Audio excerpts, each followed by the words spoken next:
Everybody, this is John Bankson and my dog Buffy. She's a puppy. We are going to be showing you how to get started with Edmodo and how to help yourself learn how to use Edmodo. So here we go. Obviously you're going to be in the internet, so edmodo.com is the place you want to be at. First thing you're going to have to do if you've never been logged on is click sign up now. It's free. I'm a teacher.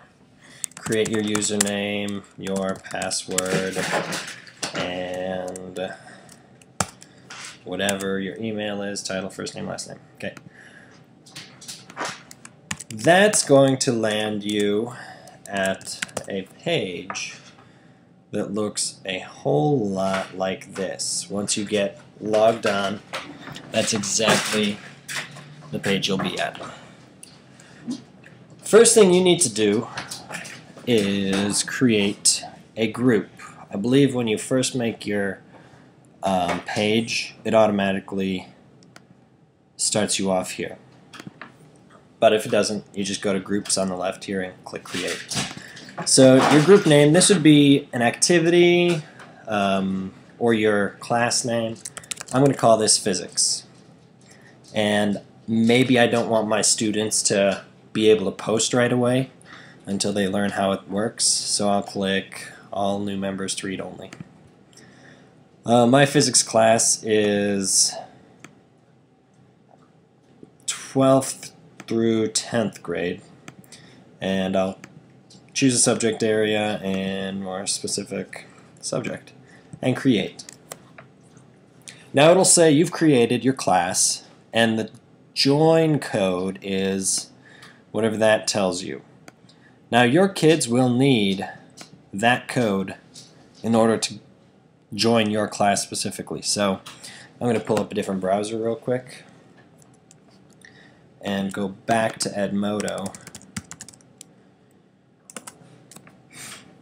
just to show you where the kids would enter that code. So if the kid has never signed up before, they're going to click, obviously, I'm a student. It works the same, only they don't need a password. So, not a password, they don't need an email. This right here is where they're going to put your group code. So when they enter this code, VPQIU7, then they will automatically get signed into your class.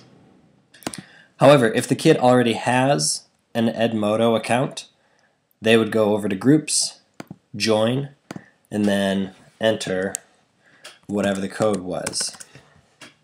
Then they're automatically in your class. Just a quick rundown of what you see here. Communities, you can join communities like maybe a physics community or an English community. That would be other teachers posting things that they do or have found that works for them. That's automatically loaded you up with some support community. So if you need support, you can go there to figure out problems that you're having with Edmodo. Over here, these are filters. You can separate the posts that land in the middle by things that are directed specifically to you. A student can post things at you. These would be posts made by students. These would be assignments that you've posted, things, everything you've posted, alerts, different connections, those are people you're friends with. Any polls that you've created or any quizzes you've created. Anything you select here, that's all that will show up in the middle. As of right now, everything will show up.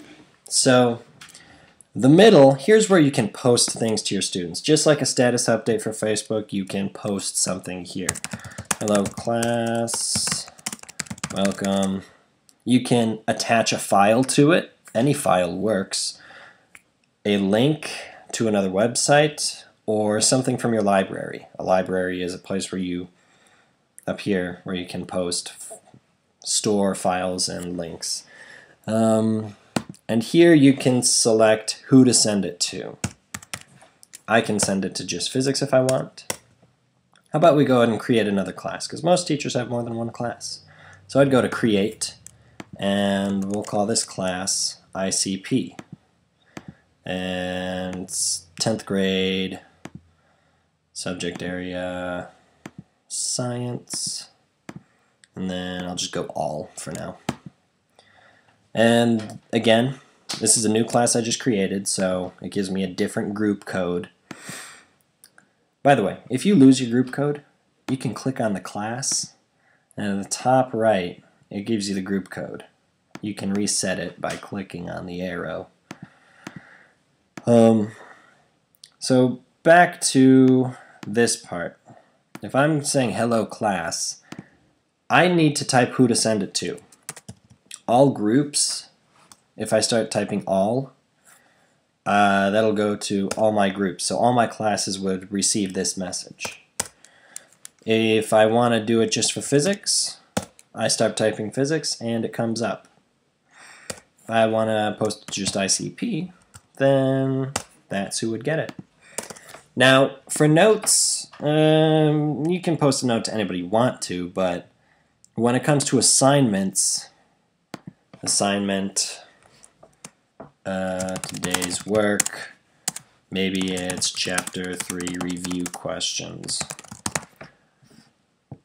I wouldn't want my physics class to see that if it's my ICP students. So just by typing ICP, I can have just my ICP students, the kids who have joined that class, receive that post. So it's very, very easy to separate who receives what posts. Everything pops up right here. So you can assign different things through here. So you can post a file to this that the kids can download and then send back to you. So if you're an English teacher, they're writing a paper, you can make it so they submit the paper, then you can grade the paper, put comments in it using Word or Pages, whatever you use, and then send it back to them. Maybe you have a link to a different assignment. You can post the link to them, and then you choose the due date. So that due date would automatically populate in their calendar, so that's very convenient for the student. They can always check their calendar and see right away what's due on what days. Now we have also quizzes up here. Creating a quiz, I'm not going to go through that, but they make it very, very easy. The quizzes grade themselves. You just select the correct answer. There are short answer options, in which case you'd have to grade that yourself. And then finally, if everybody has access to a computer at that moment, you can get real-time response from the class. You just type in a question, does everyone understand? Answer yes, answer 2 no. And we'll say I'm working with my physics class right now. So when I type this poll, all my physics students would receive this on their wall, and then they'd be able to vote yes or no. So it would be real-time responses from the class, assuming they have Edmodo right in front of them. I think that's gonna, oh yeah, the grade book is up here, so any grades that get put in through the assignments or quiz you can check here. I don't have anybody in this class right now because this is my fake account to do this tutorial. But the grades will show up here and you'll be able to use them that way. Put them in your grade book elsewhere. It's pretty convenient. Okay, finally, if you're new to this, you have to check out the help section. It's up at the top left where it says account, help. They have very detailed walkthroughs on everything. Teacher sign up, student sign up, settings and notification, parent accounts. Parents can actually have an account just to keep track of what their kids are doing, and they would have their very own code. That way they could see their kids' calendar and all their assignments, the grades they're getting. It's really a great tool. You can also post things directly to parents. Let me go back here real quick. So yeah, if you want to type a note to parents, hello parents, ICP, oh, it got rid of my groups. I think I hit the back button earlier, and that got rid of some groups. Anyway, that probably will not happen to anybody. But there are parent groups that you can type to, and that would mean only the parents can see it. So everything you need to get started is here. How to create a group, manage them, small groups, co-teaching. You can have another teacher work on the same Edmodo as you. Post events and library, everything you need to know there, assignments and quizzes, that's good stuff. And your profiles, it's nice to get personal so the students can get a little more of who you are. So everything you need is here. I highly suggest all the time that if you have any questions, you check out the help center that places provide, such as this. So if you have any questions, always feel free to get a hold of me, especially if you're at Wabash High School. Just drop by my room and I'll help you out. But I have had absolutely nothing but praise for Edmodo since I started. It's really helped me out a lot, and my kids love it too. It's Facebook to them, only they can get assignments through it, and it's very easy for them to keep track of anything. So hope you enjoyed this little Edmodo tutorial, and come back for more.